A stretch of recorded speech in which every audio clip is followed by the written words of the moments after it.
Bonjour, ravi de vous retrouver. L'objectif de cette capsule est le calcul du coût de production. Il faut savoir que le coût de production, c'est le fait de calculer et de tenir compte de toutes les charges qui concourent à la fabrication d'un produit, à aboutir bien sûr à un produit final. On va suivre ensemble la formule suivante. Le coût de production se calcule de la manière suivante. On va prendre le coût d'achat des matières et fournitures. Le coût d'achat, nous l'avons déjà calculé, d'accord, et on sait comment le mettre en œuvre, plus les charges de production directes et indirectes. Qu'est-ce qu'on entend par les charges de production directe? Ce sont des charges qu'on peut imputer directement sans aucun calcul préalable. Par contre, quand on parle des charges indirectes, il faut les tirer, d'accord, automatiquement du tableau de la répartition secondaire. On va prendre directement la dernière ligne du tableau de la répartition secondaire des charges. Bien. Alors maintenant, il faut savoir que pour pouvoir fabriquer n'importe quel produit, on va consommer à la fois des charges directes et à la fois des charges indirectes. Je vais vous donner quelques exemples de charges directes comme la consommation de matières premières, quand bien sûr je peux séparer, d'accord, la consommation de chaque produit de façon assez indépendante. On peut également inclure la main-d'œuvre directe, d'accord, quand j'ai la possibilité de connaître de façon précise la consommation en nombre d'heures de chaque article ou bien de chaque produit, je peux appeler ça charge directe. Par contre, au niveau des charges indirectes, nous avons dit que ce sont des charges qu'on ne peut pas imputer sans un calcul préalable. Le calcul préalable, ça s'appelle le tableau de répartition des charges que nous avons vu déjà dans le cadre d'une séquence précédente. Bien, alors maintenant, je vais vous donner quelques conseils importants pour pouvoir réussir le calcul du coût de production. Il faut savoir que les produits fabriqués entrent en stock avec leur coût de production. Par contre, leur sortie va se faire directement de l'inventaire en suivant la méthode poursuivie par l'entreprise, que ce soit la méthode coût moyen unitaire pondéré, la méthode FIFO ou bien la méthode LIFO. Il faut savoir que les déchets et les gaspillages sont exclus du coût de production, d'accord? Ce sont des choses que l'on va perdre malheureusement. Il ne faut pas les inclure dans le coût de production du produit fini. D'accord? Les charges de distribution ne rentrent jamais. Cela va rentrer dans le calcul du coût de revient, oui, mais jamais dans le calcul du coût de production.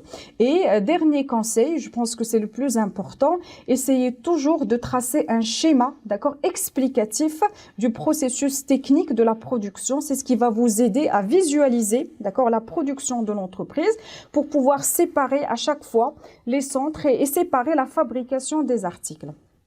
Nous allons voir maintenant une application pour s'exercer ensemble sur le calcul du coût de production. Je vous propose l'application 5 suivante. L'entreprise Tex confectionne deux types de vêtements. Nous avons les pantalons et les chemises. Et puis, on nous a donné l'ensemble des charges directes et puis une indication pour le calcul de la charge indirecte. Donc là, pour les charges directes, nous avons la consommation de matières premières.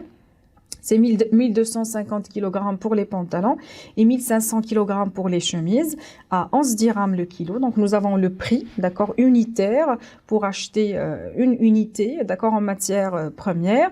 Nous avons la consommation de fourniture, c'est 1000 dirhams pour les pantalons et 1320 pour les chemises.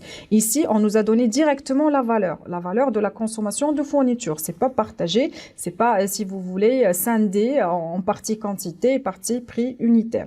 Et puis, nous avons la main-d'œuvre directe, c'est 1600 heures pour les pantalons et on consomme 1800 heures pour les chemises, lesquelles, d'accord, pour les deux, c'est rémunéré à 9 dirhams l'heure, d'accord. Et puis nous avons une indication très importante sur, si vous voulez, la manière avec laquelle on va tenir compte de la charge indirecte. On nous a donné le total de la répartition secondaire, c'est-à-dire la case, si vous voulez, la dernière ligne de la case du tableau, d'accord, de la répartition secondaire.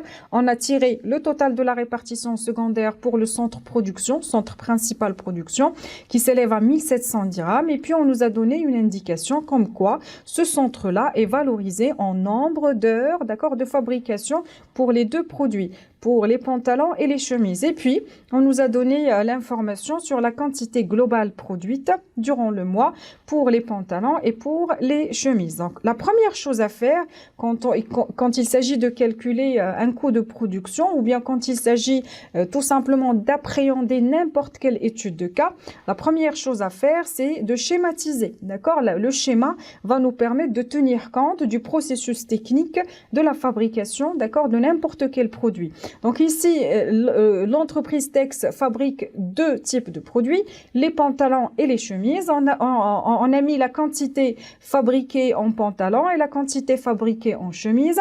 On a réparti les charges directes et les charges indirectes.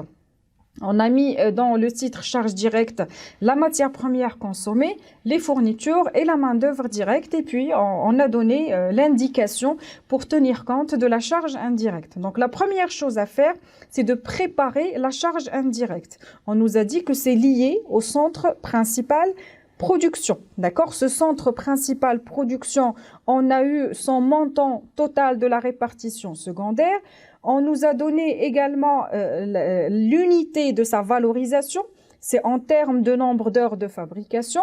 Maintenant, il faut calculer, d'accord, le nombre d'heures globales qui a nécessité ou bien qui ont été consommées, qui ont été écoulées dans la fabrication des pantalons et des chemises. Et par la suite, on va calculer le coût de l'unité d'œuvre de ce centre principal. Donc, c'est ce que nous avons fait. On a calculé le nombre d'heures globales. C'est 1600 plus 1800. Cela a donné 3400. On sait que le total de la répartition secondaire pour le centre production, c'est 1700. Donc, qu'est-ce qu'on va faire pour pouvoir calculer le coût de l'unité d'œuvre? On va prendre le total de la répartition secondaire du centre divisé par le nombre d'unités d'œuvre. À savoir 1700 divisé par 3400, ça va donner 0,5 dirhams. D'accord? Donc, cette information est très importante et elle va nous permettre de remplir la partie charge indirecte sur le tableau. Pour les charges directes, ça ne va pas poser de problème. On va tout simplement les prendre en considération petit à petit. Et puis, pour la charge indirecte, on va prendre bien sûr le nombre d'heures pour chaque type de produit fois le prix unitaire qui est égal à 0,5 pour avoir, bien sûr, si vous voulez, la valeur, d'accord, de ce centre-là ou bien la valeur de la charge indirecte. Alors maintenant, il faut savoir que le coût de production se calcule par produit fini.